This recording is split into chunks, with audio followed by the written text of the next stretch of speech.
Welcome to another episode of the Wholesale Elite Podcast. I am Isham and joined by my main man, Tanner Santucci. How are you, sir? Good. Let's bring in the new year with a good episode, huh? Absolutely. Guys, we have a gem for you today. This is a gentleman that I'm fairly new to. We recently just spoke for the first time not too long ago, but this is someone who I heard on a previous podcast, and I was like, man, we got to get him on and just kind of better understand what's happening, because he's had such tremendous success in such a quick period of time. With pivoting to a niche that Tanner and I have also made the decision to move toward, and we'll talk more about that in the show. But I want to introduce the world and all of our listeners and viewers to Mr. Anthony Pappas. Anthony, how are you, sir? Doing well. I appreciate the invite. Thank you for your time. Absolutely. Thank you for yours, man. Dude, we just want to jump in, on this podcast. We don't talk too many tactics, just to give you the heads up. So we won't get into too many nuts and bolts, but we definitely want to take, advantage of your time and your resources and your knowledge, your skill set, and ask some of those. But man, I want to know, kind of more of your origin story. How'd you get, not necessarily started in real estate, but where are you from? What was family life like? What made you this entrepreneur that you are today, in the real estate world? So we can go back to the origin story, man. I'd love to get started there. It's not what most people would expect. So came from a broken home. Parents got divorced early in life. Then my dad ended up in prison for majority of my teenage years. Wow. My mom, unfortunately, got sucked into substance abuse, was an alcoholic for many of those same years. So I was kind of tasked with raising my sister. I fell into a rougher crowd, trying to find people to fit in high school with, and caught a felony at 18. Ended up getting into construction trades because nobody else wants to hire a felon. And that's where I started working with my hands, learning the backside of development, doing it physically, and then saw the guys pulling up the nice trucks and wearing the nice suits. And I'm like, what do you guys do? You guys walk around in a hard hat, but you don't do anything, and you look like you make a lot more money. Like, well, we put the money together, we find the deals, and that's where we make our money. I'm like, I want to get into that. Wow. Okay. That was the quickest origin story I've ever heard in my life. I love it. Trying to condense it down. To the point. Yeah. Right. Okay. So I remember hearing from a podcast earlier that you were a plumber for a number of years. How did you get into that trade? So got into plumbing early on because my stepdad had a plumbing company. Then I did some framing, a little roofing, a little electrical, kind of touched everything in the construction field, and just got sick of it. You know what I mean? And then early 20s, I decided to try entrepreneurship. Well, it was illegally entrepreneurship. We were pushing some weed from Cali and making some good money there on the side, because I could not figure out how I was working 40 to 60 hours a week and not getting ahead. Everybody, my age bracket was driving new trucks, had new houses. I was working my ass off as a plumber and could not get by. So we started moving a little weed back before it was cool. And that was supplemental income for a while. Wow. Fascinating. Hustler out here. Yeah, that was my entry level into entrepreneurship and running a little business, because I had a couple buddies, we're all working together as a team.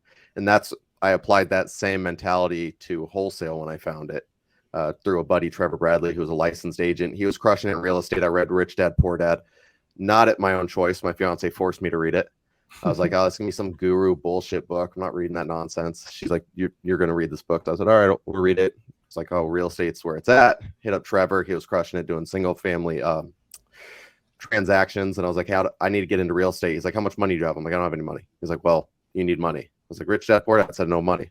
Robert Kiyosaki said, I don't need it. What's up with that? Like, you're going to need money unless you're doing a wholesale. I'm like, well, how do I get into wholesale? He's like, well, let me plug you in with my broker, Steve Trank. So I got hooked up with Steve. I got hooked up with Steve Trank, did a couple of his mentorship, like the 2-day seminar he used to do back in the day. And then I kept bugging him with questions. Like, if you're going to keep harassing me with questions, just join my team. I'm like, we'll do that. Worked with Steve for a little while, but still stubborn entrepreneur, wanted to do shit my own way. Wanted to virtually drive for dollars, and they were more of the traditional wholesale model of cold callers, VAs, banging the phones, and I didn't want to do any of that. Yeah. So go ahead. I was going to say that's when I branched off and just started kind of going my own route and found land subsequently after. Yeah. So what brought you to land, because it sounded like you had, you kind of did everything, right? Like you said, plumbing, electrical, roofing, all this. So why not, stick to the traditional method, and that way you can learn how to value almost a flip? Like, what brought you specifically over to the land, especially if you're working with Steve and them, because they do the traditional wholesale. That's a great question. So I actually started flipping. I flipped we were doing, my fiance and I were living in houses, fixing them up, then selling them and move on to the next one, live in flips. And my problem is I'm a perfectionist and I couldn't get out of I kept micromanaging every project. And when somebody would fuck something up, I would just do it myself. So now I'm spending my time rehabbing properties when I shouldn't be. And, I was doing acquisitions, rehabbing properties at night, and it was an absolute nightmare. So that's when I started looking at because I was in the Phoenix market, started looking around like what else is there. It's kind of hot in Phoenix. It was getting harder and harder to find deals that made sense. So I started looking at land, and I realized a lot of people couldn't underwrite land the same way I could. I had the construction background, so I knew what it took to go into this. So I had a different approach to it and a different viewpoint than most people that were trying to wholesale it. So what would you say? I mean, what would you say for someone that doesn't have your experience, right? What would you tell them in terms of, oh, look, I want to get into land? What's the first thing you would tell them, and maybe something that they could put to action? So the first thing you want to do is get online, type in whatever city you're trying to invest in, and then fee schedule, FEE schedule. You want to go there and you want to start knowing every cost associated with development, because if you're trying to wholesale to developers, you need to know these numbers to evaluate and underwrite these deals the way they do. All the deals I've done this year and majority of the deals I did last year were sold to, a handful of buyers, because I look at it from their point of view. I don't try to wholesale and put on, we have sold a few on dispo lists and stuff like that, but that's not our primary focus. We work with builders and find them what they need. So if you can underwrite a deal the way a builder looks at it and you show them the numbers, so a lot of the builders I was working with up front, they're like, oh, I need a 30-day due diligence so I can get with the city. I'm like, it's already done. Here's the email from the city on what they're going to allow. Here's what we're predicting for the water meter. Here's the septic costs that we're checking or that we're running into. Does all this look, right to you? And they're like, oh, absolutely. So now when I send them a deal, they're like, yep, we're good to go. EMD's wired. Jeez. And that's building that relationship.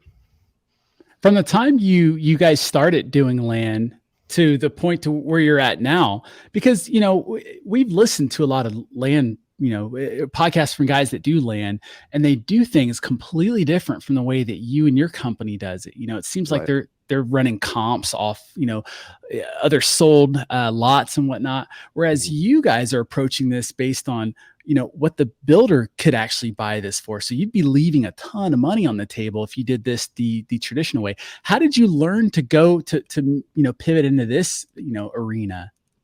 So I dabbled. At first, I just started checking on some lots. We were doing I was looking for fix and flips in Apache Junction for some mobile homes that, we could turn and burn. And there's a couple lots. And I'm like, yeah, I'm going to just see what they would want for these lots. Reached out and they're like, this is where I need to be. I was like, well, that doesn't make sense. You don't have access to water. You can't install a septic. And the sellers were like, you're the first person to ever say that to us. Because they're so used to wholesalers saying, yes, we can pay that price just based off, 30% of an after build value. Like, yeah, unfortunately, that doesn't work. And like, well, let's further this conversation because you're the first person that seems credible. Right. Because I bought in from other investors. Jack Bosch, we actually wholesaled one of his properties, and he's a pretty big name in land investing, so that's a little trophy on the wall. Nice. But and that's just because we can talk the talk, we can walk the walk, and we actually purchase the property. Like if I say I'm going to buy it, I have the funds available to buy it. So if we don't wholesale it, I'll close on it. So that's another thing that sets us apart, because I see the value in it, the way we underwrite it, that we'll take it down. And we personally closed probably handful, maybe like 12 deals last year that we turned and, flipped out of or double escrowed. So how many deals did you guys do last year? It was a pretty small amount. I want to say we finished the year at like 47. 47. Most wholesalers are like, small. What is 47? Yeah. But I mean, if you look at our revenue of 1.5 million in total assignment fees to 47 deals, most people are doing hundreds of deals to hit that kind of revenue. Oh, absolutely. So, yeah.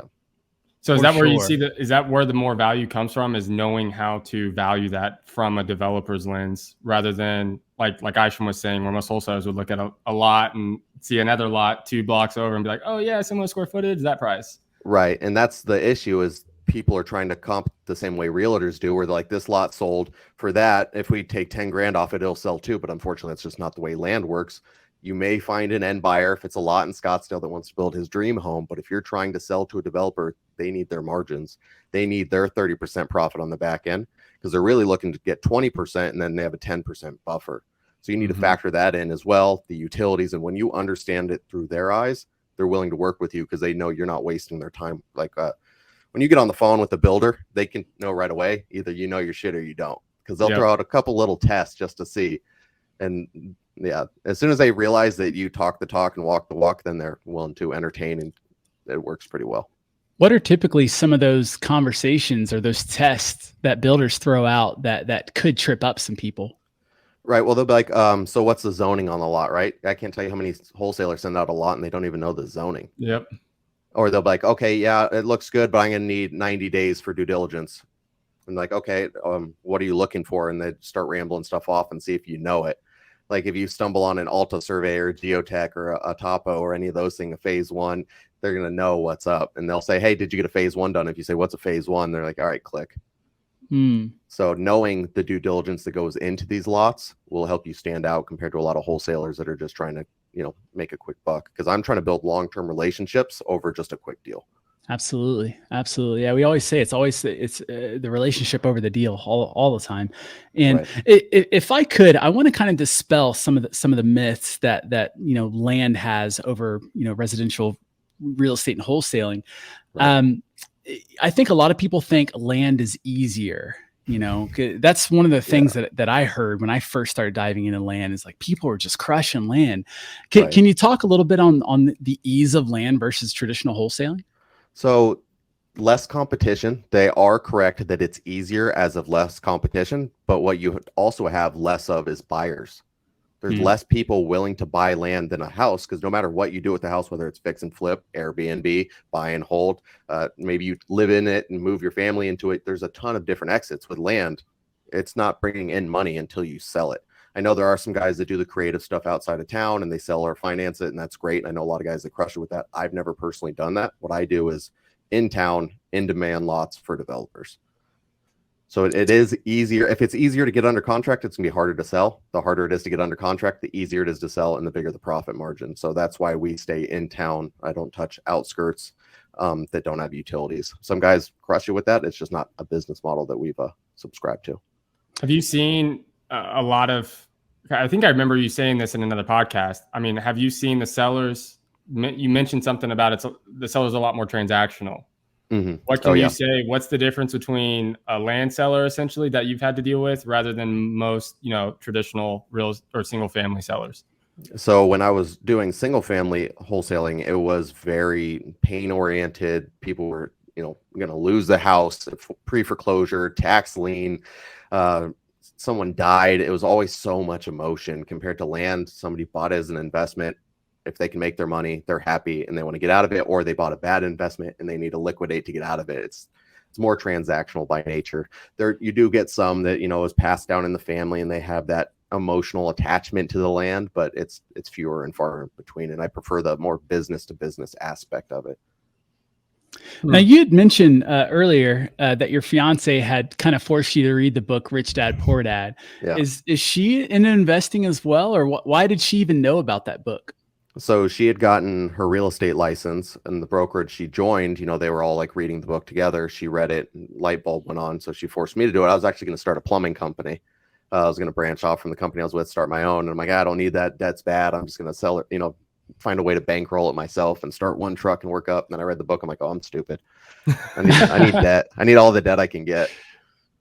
So the book actually opened your eyes to debt, because I was a Dave Ramsey guy coming up. And when I read Rich Dad Poor Dad, I was like, I don't know if he's all there about this whole debt thing. I'm pretty, I think Dave Ramsey's the way to go. But, now as an investor, I see that using other people's money is, that's the way for sure.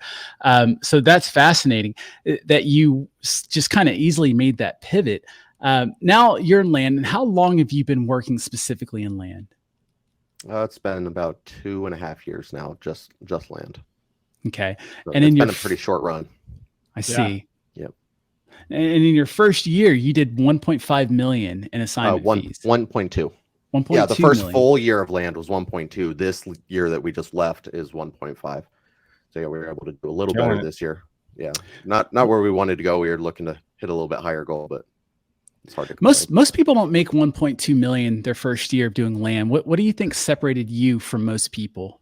That first half year, I was kind of dabbling in it, and I was still wholesaling, so I had a good understanding of how wholesale worked. And we had one of the biggest bull runs at our back, so there were some deals that we sold in full transparency that shouldn't have sold. They didn't pencil the way they did, and there were some builders that started becoming speculators, and they were overpaying to keep their guys busy, and that did happen. I mean, thankfully they all got out right before the crash, and they were able to make money on before it fell apart. But there was some deals that we had good wind at our back, and I think too many investors forget about that. That makes sense. Have you noticed a big difference between, so on the wholesale side, we have our list of buyers that we're looking to build. What's the big difference between those buyers and the builders that you're looking to create networks, or relationships with, as a future developer? Okay, great question. So a lot of the buyers that I was coming across were either other wholesalers or investors that were just going to try to flip the lot. Builders are buying with the intent to build, and they have a track record of doing so. So it's a different kind of transaction, because the investors were looking at it like they needed enough margin to then go sell to those builders too. So by going directly to builders, we were able to remove some of the middlemen in there, and so I could make a bigger spread and the builder could get it cheaper. Absolutely. And right now, you guys, I mean, you've done all this, not like with this massive group of VAs and, this massive team. Can you tell the listeners in the audience a little bit about your current team? So the current team, so I was relying a lot on independent contractors. They were on the team, but there was I'm the only W-2 employee of the company. And then then I had at the most, we had 3 independent contractors, and right now it's down to 1. And I just brought on a full-time person starting this year. So it's a really small team, but you don't need a big team to make a ton of money. Like I tried VAs back when I was wholesaling single family houses. I had a partner at the time, and we were up to 13 VAs at one point. It was ridiculous. Overhead and time management was just not there. So what's the role of the full-time person that you just brought on? So he's going to be, he does basically acquisitions for me, and then some back end stuff as well, just kind of like cleaning up systems or pulling lists, stuff of that nature. Gotcha. What about your other contractor?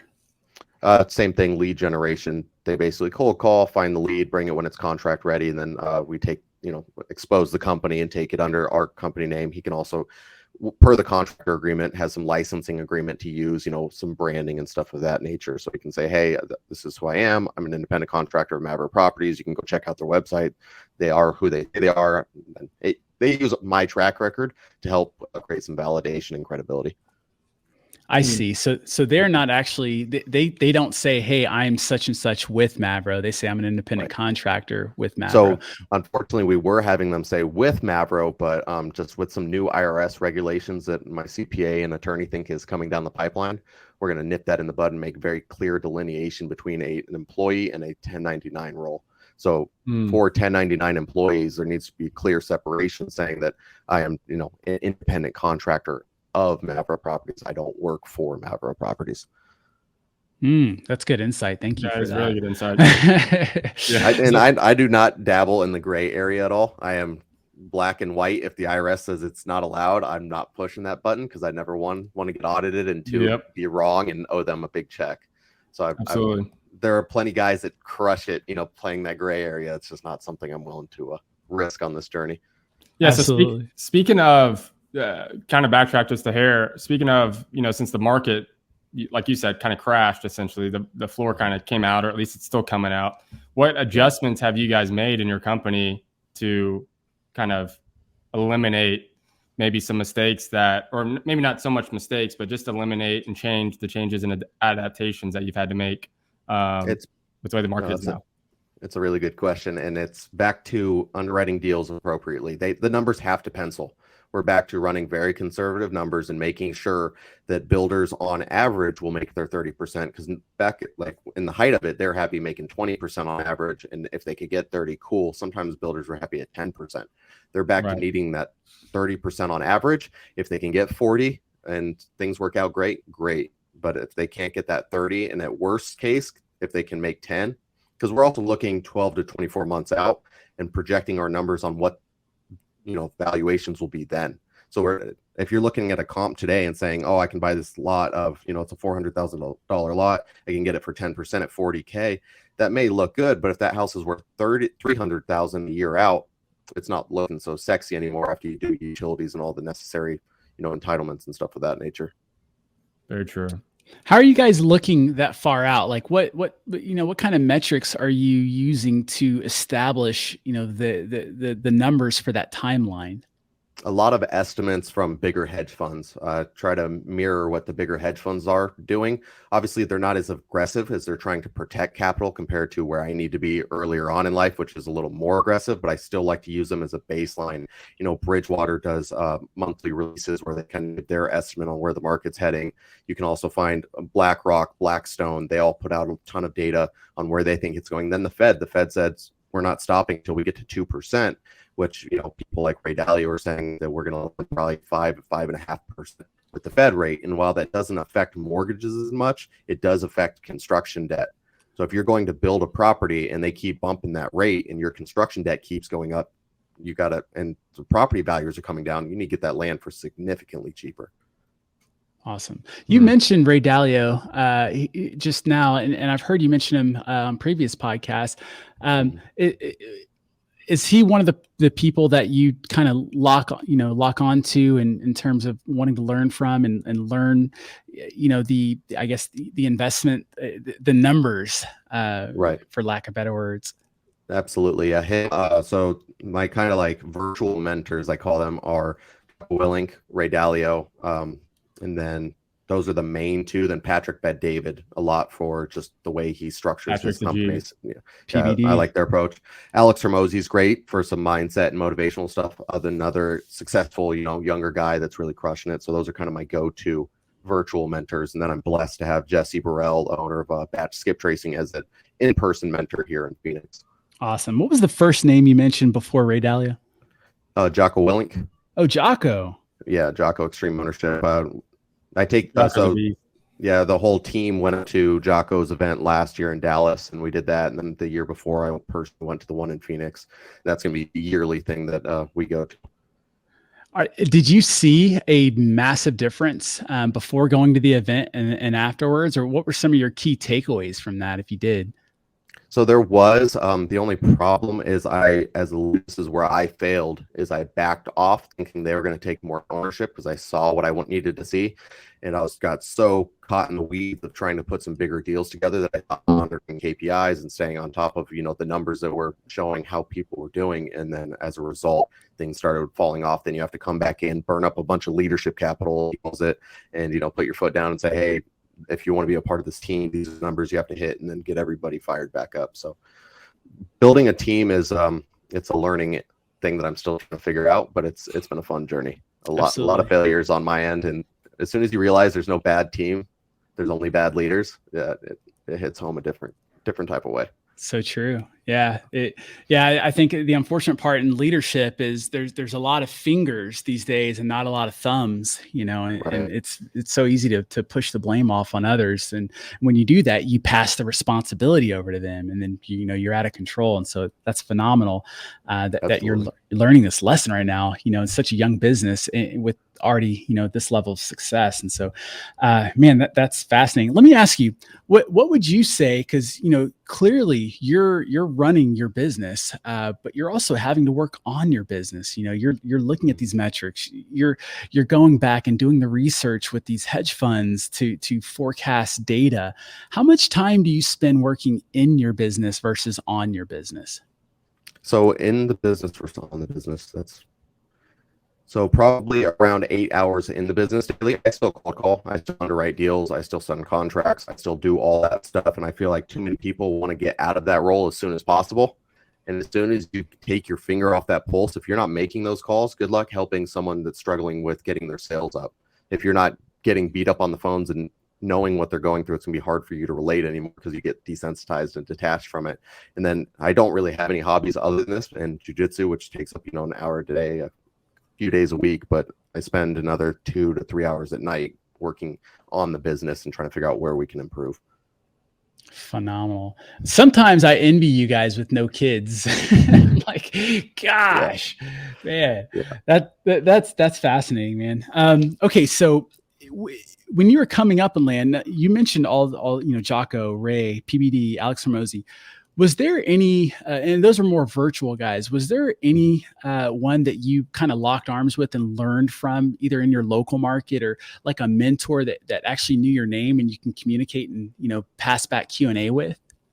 So, not so much a developer, just kind of figured out what wasn't selling and why, and just kind of tore it apart from that side of, but I didn't have like a real developer that I was able to get my hands on and really deep dive into their mindset on how they looked at things. So I don't really have anybody like that. It mainly just scouring all the free resources that cities put out. They will put out everything you need to know about development on their sites. Just too many people aren't willing to do the boring work and go read it. I see. It's a lot of pages. It's a lot of pages, a lot of tables, and sometimes the tables don't make sense. And so the planning, this is my little hack for getting through with the planning and zoning department. It's probably now they're gonna know my game when they see this. But I will play like I am the dumbest person alive and that I work for somebody else. Anytime I've gone in as the guy, takes 2 days to get a response. If I say, hey, my name's Anthony, I just got this job with Maverick Properties. They threw this on my desk. They said they don't know how many units they can put on here. They're trying to underwrite it, and they tasked me with doing it. I have no idea what I'm doing. Can you please help me? Instant, right away. Wow. So like, it's crazy how the mindset works of like, hey, I know this is R3A. I'm having some issues with this wash running through. I need who can I talk to? It'll be crickets. But if I'm like, hey, I have no idea who to talk to, I really don't want to lose my job, and they said if I don't figure this out, I'm out of here. It's instant. It's crazy. But the dumber you like tone it down and just try to present yourself as more of a human being, I guess, is probably why it works compared to I'm a big developer, I know what I'm doing. It's oh my gosh.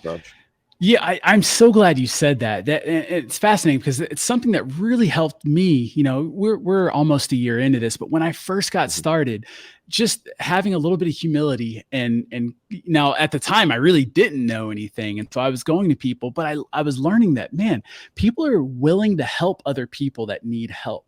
But if you come in with this ego and this kind of facade of I know everything, it's hard to get help. And I find it I'm so glad you said that because I want to encourage other people to really understand. Stop acting like you know every damn thing. Stop trying to, don't be worried about, man, if what if I ask this question, they're going to think I don't know. Just ask the question because most people are willing to help. I tell people all the time, look, if a newbie wholesaler came to you and said, hey, look, I'm brand new. I've watched all this stuff. I have a basic understanding. Could you just help me, with a few things? I would, I tell people all the time, someone came to you and said that, would you help them? They're like, yeah, I would. I said, so why are you so scared to do the same thing? Just go do that same thing because people are willing to help other people. They're not going to judge you. They're not going to say, oh, this person. If you just have a little humility, show that you really don't know what you're doing and you're looking to learn, people love teaching other people stuff that they already know. Yeah. It gives them a boost. That's my favorite quote, ties into that. It's by Socrates. It says, I am the wisest man alive. I know one thing, and that's that I know nothing. So anytime I start feeling like I'm hot shit and I'm the land guy, I'm like, no, there's still people out there with decades of experience that you can learn from. And so that's something too, is find a great land broker that is willing to work with you on some time. They will have such a plethora of knowledge. I don't even know if I use that word right, but it sounds cool. They have so much knowledge that they can share with you on the market and builders, and they can set up lunches for you with those builders because they know that you're going to somehow make sure you take care of them if a deal comes from it, or you let them sell some of your commercial deals on the back end. I've been working with Gunner with Levros, and he sold a few deals for us and structured some deals and introduced me to some big developers on the multifamily side. So get with some good brokers, build a great relationship, and find a way that it can be a win-win for both parties. Man, that's awesome. That's super encouraging. Thank you for that insight. I want to ask, what's a current challenge that you're facing in your business right now?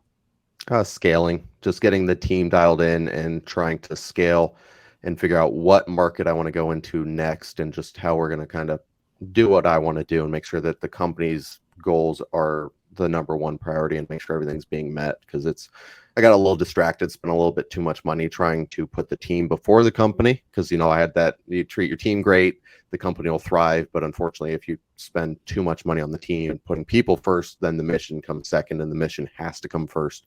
Doesn't mean treat your people like shit and don't pay them right, but the mission does have to come first. So that's been a learning lesson, is putting the mission first and finding a way that everyone can win while that mission's being accomplished.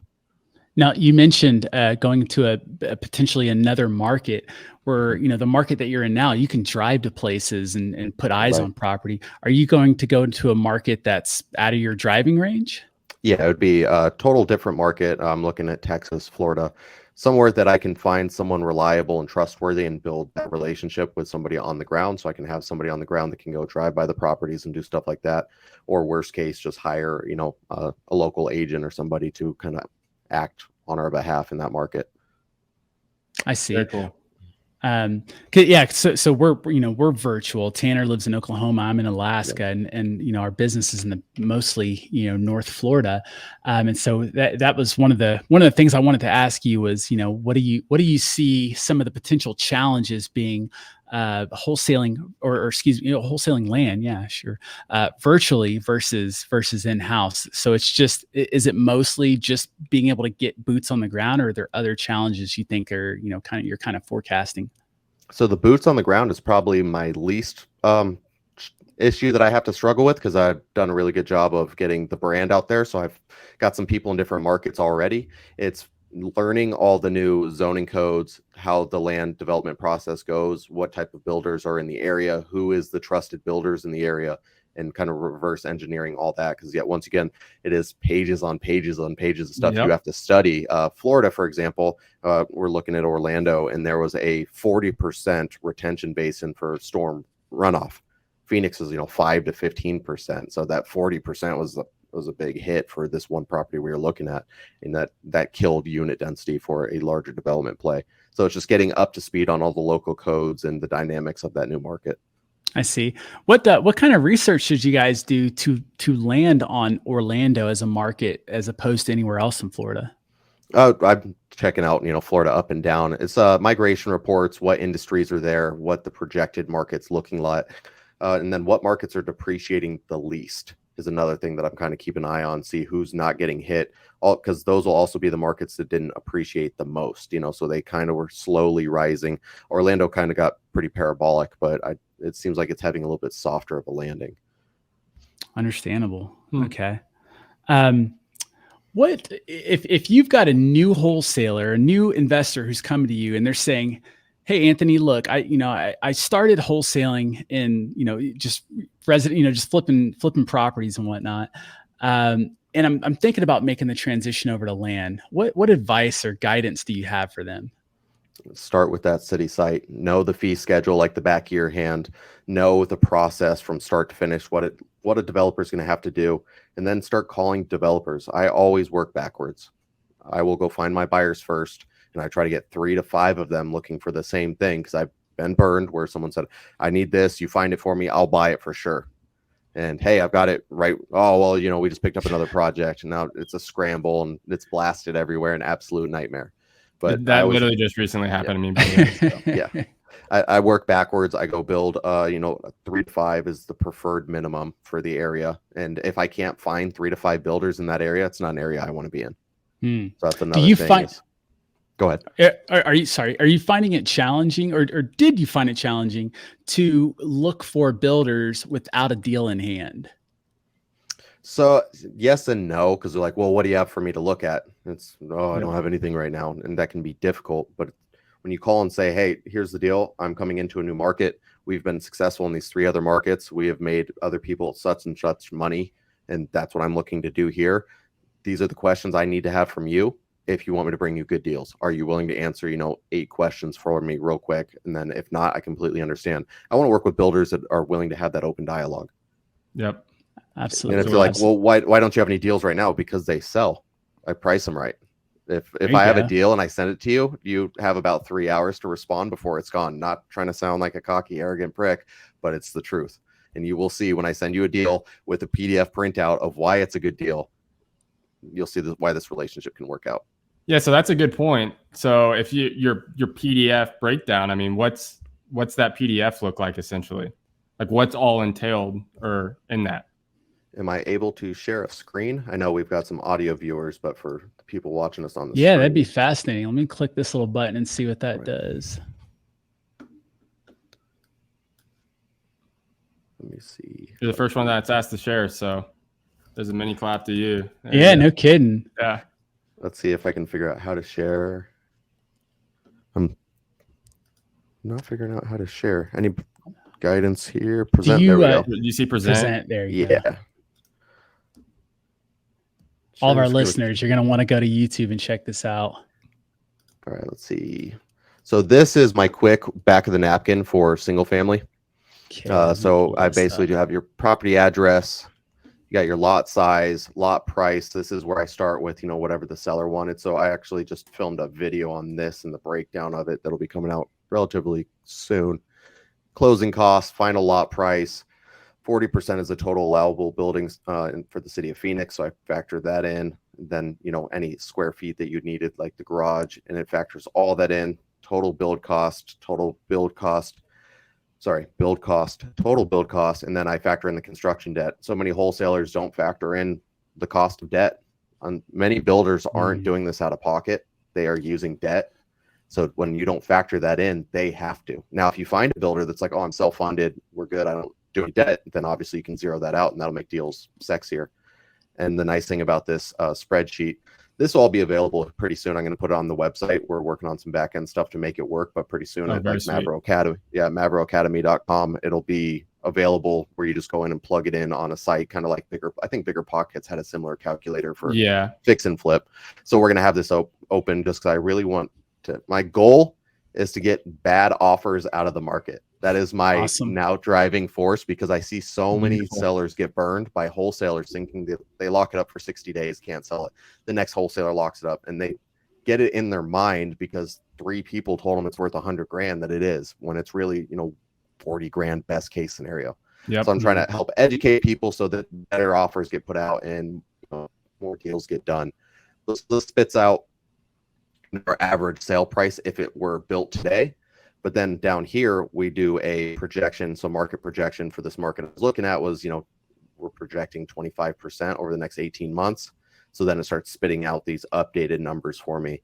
And this, I might be able to get pushed off to a builder, but it's going to be tight because they want this a lot closer to 30%, like we were talking about. Or some builders will say, on the high end, if they could get 30 and this could be in the 20s, then they'll take it down. So it depends who you're talking to.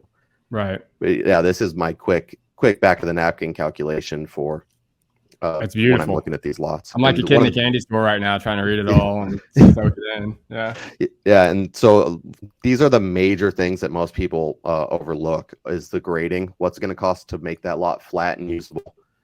What's the water meter if there's a water meter? So this one had the line already being brought onto the property. So you have your main line, the water meter tap, and that brings it onto the property. It already had that line coming onto the property. It just didn't have a meter, so that was $2,500. Had city sewer, and the sewer tap was already installed, so thankfully that was $0. But you can see what this would do if, say, City of Phoenix, some water meters to get installed tap, because they have to dig up the road. You have to pay a contractor. You have all the city fees. You're around $10,000. And then with a sewer, say the sewer tap wasn't installed, I've seen it up to $20,000 depending on depth in the City of Phoenix. So say it was $12,000. We can see what that does to these numbers. They start looking a lot less sexy. Right.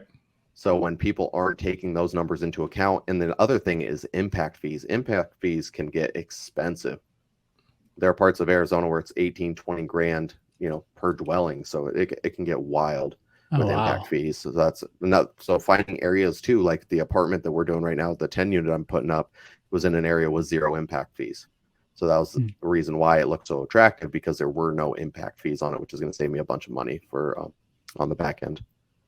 So in order to get all this information, for most people, I mean, all these numbers, all this stuff that you're needing to per se make one of these PDF things, for someone that's a little bit newer, and they're wanting to get into land again, they can find all this on a public, the county or the city's public website, or is this something that you'd have to call just over time with networking?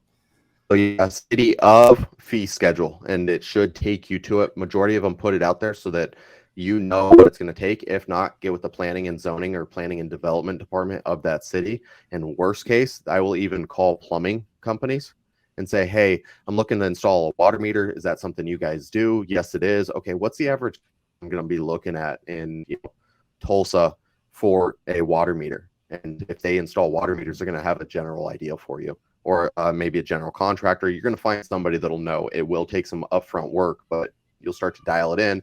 And once you have a good understanding of that market, you can build your list of the average costs associated with development. And now you know that market better than anybody, and it saves you time on the back end. Like you can see my little cheat sheet here for guys on the team. They know that we have to be in here. And also architect and engineering. And this is just the overview. Then obviously you still have that upfront due diligence cost, right? Normally around 6 to 10 grand. You're going to have your Alta survey with your topography report. And then you're going to get your Alta, which is, Alta survey. And then your phase 1, which is your environmental report, which looks at the history of the lot to see if there's any other buildings, any issues with the lot. City of Phoenix has, I'm trying to find the PC way to say this, because some people, ancient Native American artifacts, where there was burial grounds that have killed deals for us. And the Alta caught it, where we get the phase 1 and they say, hey, we have some history of this in this area. We're going to need to move into a phase 2 where they start coming to actually excavate the site to find those artifacts. And then it can move into a phase 3. You're also going to get your geotech, which is also known as the soil report. So you're going to get the material, composition of the soil. And in Arizona, it's super important because we have expansive soil. So it'll rain, soil will expand and contract, creating, foundation issues. So that's all the stuff that you need to know when you're doing this kind of stuff. And then multifamily will get a little crazier, but you need to know these numbers so that you can build these spreadsheets. Because I'll take this and then I'll just print this as a PDF and send it off to a builder. Like, hey, do these numbers make sense? That's why you can sell your deal in 3 hours. So yeah. Compared to most. yeah. Because when that hits and they see the numbers, and some of them too, build cost per square foot in Phoenix right now, this is actually closer to 115 for like this price point of house, maybe even a little more if we're going to try to get in the 500 range. But if they see this number, and I always try to do this $5 or $10 above the number that they think they can build at, they're like, oh, dude, this is steel. He doesn't even realize, I can. Yeah. So I always pad my numbers a little higher, because that's what's going to happen in the build. Something's going to chew up a bunch more money than expected. Right. It's just nature of the beast. So don't be too optimistic with your numbers. Be more realistic or even more conservative, and the builders will respect that. Absolutely. So this is a big forewarning to any of the wholesalers out there with shiny object syndrome that hear that land is easier and you want to just jump right in. It's just, I guess, have more of the end goal in mind. Like the reason Tanner and I pivoted to land was more so it matched our end goals, our end goals of development, commercial and residential. That's where we want to go to in our, real estate investing career. And so it just made more sense for us to align ourselves and to start learning this arena. And so that's why we made the pivot. I do want to ask, I know we're going to land this plane soon, but looking at that spreadsheet kind of brings an immediate question to mind of what your deal process is, because I feel like for your acquisitions team, I don't think it's realistic for them to, cold call, get someone that says, yeah, I'm looking at selling. And then you guys take all the time to run all these numbers, present it back to them, and they say, nope, that's way too low. What's your deal process? So if you break all those numbers down, you'll start to get an average of what we can spend on the deal. And it's normally 10 to 15% of the after build value. And that's with the depreciation in mind. So that's the number I shoot for in Phoenix. And we had a lot of other investors, gurus, which is all saying you could be from 20 to 30%. That's why so many people looked at deals they couldn't move. In the crazy height of the speculation, yes, some of them moved in, especially in the luxury stuff. They're willing to overpay because they're going to build a $5 million house. So spending, $1 million on the land isn't all that crazy. But when you're looking for the stuff sub 400, those numbers don't work. So we're locking up 10 to 15% and selling 17 to sometimes 20. But right now we're seeing closer to 17% on the exit. That was the first thing I noticed. whenever you first for me, when I was first trying to just grasp, land, how to value a little bit better and all that kind of stuff, Right. That's what I heard was like 20% of after sale value. So, but after you start doing, obviously you're actually in the business, comping real deals and all this kind of stuff.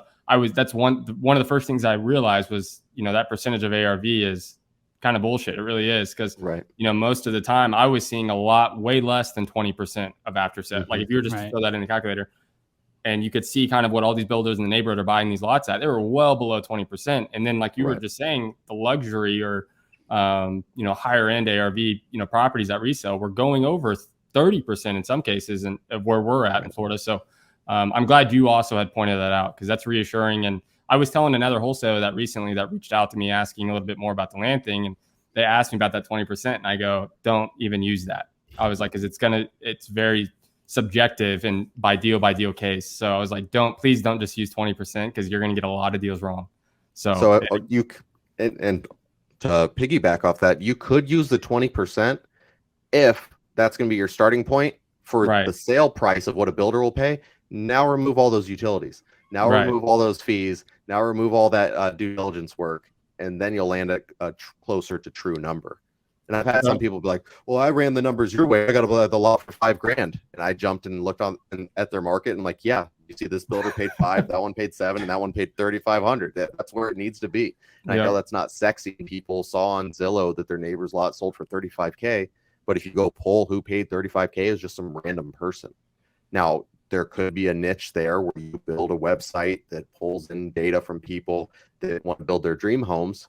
And you pivot yourself as the guy that helped people find their luxury property for their dream home. But good luck. Good luck. Yeah, that's tough. If you've dealt with people trying to build their dream home, good fucking luck. Yeah, it's tough. We just had a lot it was the only way it was going to work was for someone for a dream home. And we had that thing for like 4 months just sitting on the market.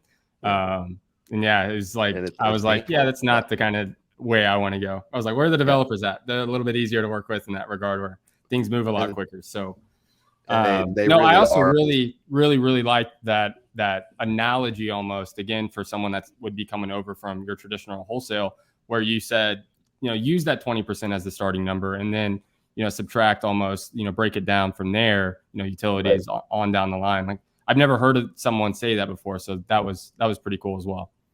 Right. And if you're new to this, work with infill lots. Find areas that have utilities, preferably a water meter or a septic installed. And if they don't have it, make sure you're negotiating that. But work infill lots. I know everybody sees, like when I posted the $450,000 sign fee we made on a bigger, slight rezone. Everybody sees that and they want to go do that. But I promise that came with some risk. I put about $40,000 on the table before we even knew it was a deal, so we could get it to that point. So I could have lost $40,000. But the ROI on that is well worth the risk, in my opinion. Absolutely. So, but start with the small stuff, get a good understanding. You'll be able to talk the talk. You'll be able to walk, you'll put the money in the bank. Then you could go after these crazier stuff that make those kind of returns, because then those big ones take so much time. That was a wild deal that shouldn't have worked. I tried to back out, had to threaten a lawsuit for a specific performance to push that. But you'll all learn the laws of the local area. Because I had that background in the smaller lots, I knew I could force the sale of property based on a good contract seller to back out, especially if I went to the court and say, hey, I risked $40,000 to get this deal where it is. This guy's trying to back out. Judge would be like, no, you're selling him that property at that price, and you're paying his legal fees per your contract. But while we're there, find a real estate attorney in the state you're wanting to invest in. Pay them to do the contract specific for that market. Don't try to use a general one that you found on a group, on Facebook. Yes, it can work for your first couple deals, but as soon as you get some money in your pocket, go spend the $1,200 or $2,500 on that contract. It will save your ass. Make sure you have in that contract, if it's a memorandum state, that you have the right to record a memorandum. That will save your ass. I have a memo on a property right now where a seller backed out, didn't want to push the issue, and so basically the property has clouded title and it can't sell until I get paid. Nice. Yeah, another one of the, so this is the other thing with vetting your builders too. Sometimes when you get a little more speculative into these outer markets, you're building new buyers lists. Some of them will go around you. It's part of the game. It's going to happen. One of them tried to. She signed the contract. They tried to buy it, and we're like, good luck. You can cut me a check for $20,000 and I'll release it, because that was what we're going to make. So it's just sitting there until we figure this. Interesting. Wow. Okay. So your advice, just to get clear, it's to find a real estate attorney that's, in your area to write up the contract, to actually build the contract, not per deal, right? Not, well, in the single family, not per deal. When you get into the larger multifamily stuff, anything 500K and above, we send through our attorney, because you start entering into a different realm, especially $1 million and above. Like I said, it's very transactional. The guys owning a piece of land worth $1 million, they're probably not new to this game. No, Especially if they own it under an LLC. And if you send it from your personal just DocuSign, they're like, what is this? Because the last 3 offers, and if you're not sending a nice LOI beforehand, you've got to do things to establish yourself as a credible party. It's a whole different realm. They're used to brokers, attorneys, and that kind of stuff. We had 2 deals fall apart because we tried to just, skip that process, and they sent it to their attorney, who sent back all this legal jargon. So I had to get my attorney at that point, and by that point, it's too late. You have a very small window of credibility on these bigger deals, and if you miss that, it's an uphill battle from that point on. And when each time I send a contract through my attorney, is $2,500. So you want to make sure you're getting that thing signed before sending, because they'll start adding up quick. Yeah, for sure. And it's like a 30-page contract, especially when you're doing these entitlement plays, because you're trying to entitle this property during escrow. Because I don't want to take ownership of the property until I have, preliminary site plan approval, till it moves into full site plan approval, and then goes into full entitlements, and then everything's ready for permits. Because if I don't, there are situations where they got through everything right to the point of permits, and then city council said, actually, we don't want this here, and grenaded the deal. So imagine if you spend $1 million on land that's now worth 500, because all you can do is build 4 houses or something like that. It'd be a bad day. Gosh. Dude. Well, Anthony, my man, thank you so much for your time that you've given us. And gosh, it's amazing to think that you've only been doing this for such a short amount of time, man. I mean, you sound like you've been doing this for decades. So it's very inspiring to Tanner and I'm sure I can speak for Tanner, and I as partners to kind of see what the future looks like for us. And it looks pretty bright, man, according to what Mavro's been doing. So it can, if you know your numbers and you build that rapport with those builders, and walk before you run. Everybody wants to jump to the big sexy deals. I was guilty of it too, trying to lock up these big ones for multifamily plays. But if you don't have the bandwidth and the time and the team, that's why that $450,000 assignment worked, because I had a team that was still hitting deals, still putting in the work, dispoing deals. Everything was working. So I was able to go put all my attention in that, because that came down to the wire. Like I said, the buyer tried to back out 2 days before closing. We had to send a Liz Pennance with our demand letter, and it was pretty wild. Man. All right. Well, thanks for that insight, dude. And of course, just one last question, but before we go, I want to ask you in this new year, what's something you're concerned about, and what's something you're excited about? I'm excited about the opportunities that are going to be available in this upcoming market. I don't think this soft landing, like they're predicting, is going to be very soft. And once again, that's not based on my opinion. That's based on some smarter people that I just regurgitate. But I don't think we're going to see that soft landing. So there's going to be a ton of opportunity, but there's going to be so much pain. There's going to a lot of people are going to suffer. I hope the Fed finds a way to get it as a soft landing, but I think we're going to see a lot of pain, and that is something that I'm not looking forward to. Just hate seeing people suffer. Excellent insight. Well, guys, I mean, obviously, Anthony is the man, the landman, and full of insight and knowledge. So if there's anyone who's wanting to connect with you and learn more from you, I know you mentioned the mavroacademy.com. I'm not sure if that's available or not yet, but where can people find more info and learn more from you? So YouTube, I'm going to be putting out as much info as I can, especially if you have content that you need to see created. Most of the videos on YouTube right now were created because somebody sent me a DM on Instagram, AD_Pappas, and said, hey, can you make a video on this? And then go make a video on it long form so they can then go watch it. Probably the worst way to make YouTube content for just one person each time.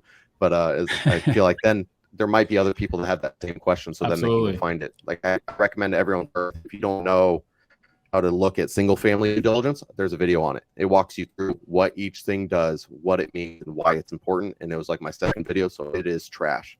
So don't be too harsh on the comments there, or be harsh in the comments. It'll be funny either way. But so I'm going to put out anything. If somebody's like, hey, how do I do this? I'm going to create a video on it and give me some time, because I am new to, I'm doing everything myself just because I'm crazy. I'm still learning the editing software and the cameras and stuff. But yeah, I'm going to try to help people, or Anthony at mavroproperties.com. That will take a little longer to get back to, because that inbox gets crazy. I bet. Well, Anthony, again, brother, we really appreciate your time. I look forward to, getting to know you better and meeting you, in person eventually the next time Tanner and I can get out to Arizona. Where are you in Phoenix? I'm in Chandler. Yeah. Chandler. Okay. Sub area. Yeah. Yeah. My best friend lives out in Scottsdale, so we're down there quite often, man. So I look forward to shaking your hand. And yeah, dude. So anyways, we'll wrap this show up. And Tanner, you got anything before we go? No, this was phenomenal. I mean, it just goes to show like how much actually due diligence and how much work. Land isn't easier. It's just different. So it's the same thing. You guys are both familiar with Pace Morby, yeah? Oh, absolutely. Yeah. So when I met Pace, he was doing dropping mobile homes and flipping houses. And then I believe he got into creative financing. I may be wrong. Someone beat me up in the comments if I am. He met Eric Sage, who was a creative finance guy. Then Pace said, I like this. I'm going to become the expert in it. Within 2 years, he is the sub 2 expert. Yep. That is a testament to what can happen if you become, just engrossed and addicted, whatever you want to call it, to that one craft.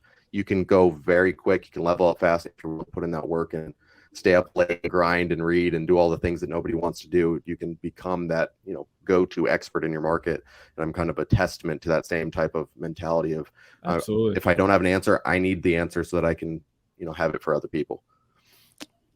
Wow. Couldn't have said any better, dude. Focus, follow one course until successful, dude. Avoid those shiny objects. So many people are going to come after land now, and they're not going to listen to that part. But if they go after land, you have to be all in, and that's what it is. You can't be dabbling, because you will get outperformed by people like us that are going all in on it. Amen. Anthony, thank you so much again for your time, brother. And again, we cannot wait to have you back on the show. Yeah, you are, brother. All right, man. Well, guys, we'll see you on the next episode. Take care. Peace. What up, Elite fan? That's a wrap for today's episode. But look, if you got value out of the show today, do us a huge favor and give us a review, or give us a like, or subscribe. Do all the things to help us get the word out there. And look, we want to see you on the next show. So get out there and crush it, make it happen. Stay tuned for the next episode. Peace.